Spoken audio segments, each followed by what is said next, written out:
Hey, Judge. One question on a fugitive case, Mr. Francisco Martinez. Okay. We have the interpreter here, Ms. Joss.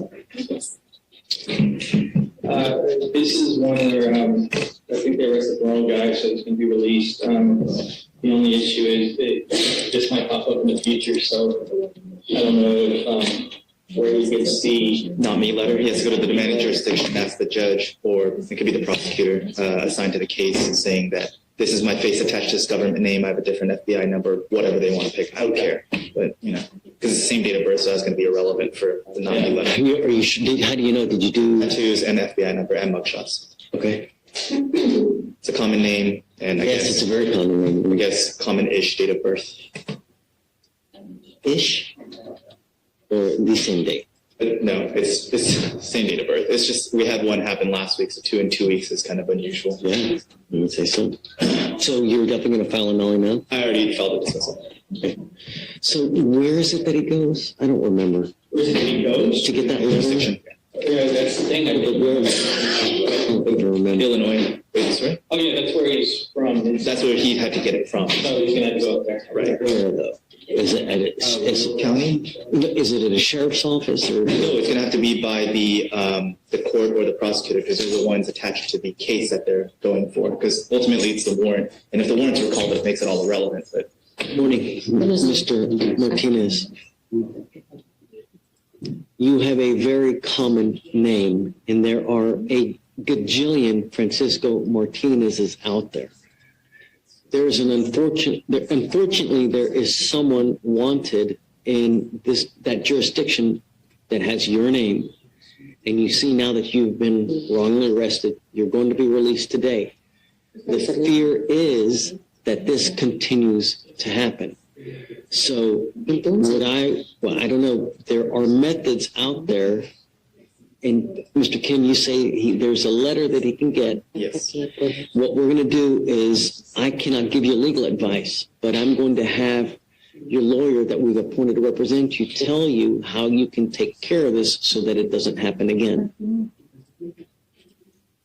So we're going to process you out. You should be out within hopefully the next 4 to 6 hours, where Carter will tell you how to go about getting a letter so that this doesn't happen again.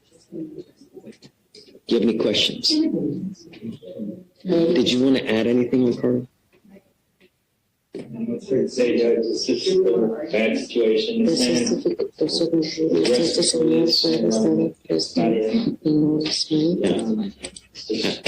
Not a good situation. Yeah, I mean, mistakes have been made, and I don't know, I guess the arresting officer, I don't understand why they wouldn't do just a little bit deeper dive.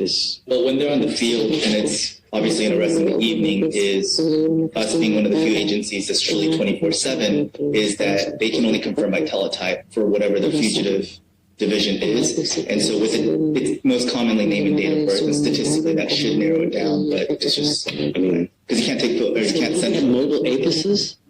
for that when they get processed in, but that only brings them in for, again, the same name and date of birth, but you can't trade mugshots with the demanding jurisdiction.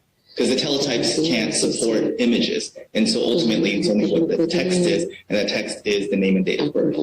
So On that sense, Judge, would be his fingerprint goes So with and that's why I was, they've got these mobile apices that, the mobile thing where they can just test him and see if it's his prints or not. sure, but the majority of warrants, the way they're sent by teletype, again, a thumbprint can't be imaged in a teletype. So even if, so yes, there is a thumbprint, but there's no way to the thumbprint should be able to verify who this person is, whether they have the correct date of birth. But mug shots. But that only corresponds to the warrant for the demanding jurisdiction if they have something to match it against. So that's the issue is, yes, we can pull it up on our side, but it's the same way even for our parole violations is they can't check on scene, especially at 1 a.m. That's why we're the second check, is that we're able to verify if there's a thumbprint, mugshot, etc. You're going to be released here momentarily. I'll have Ricardo tell you how to take the next steps though, okay? All right, good luck, Mr. Martinez. Thank you. Thank you.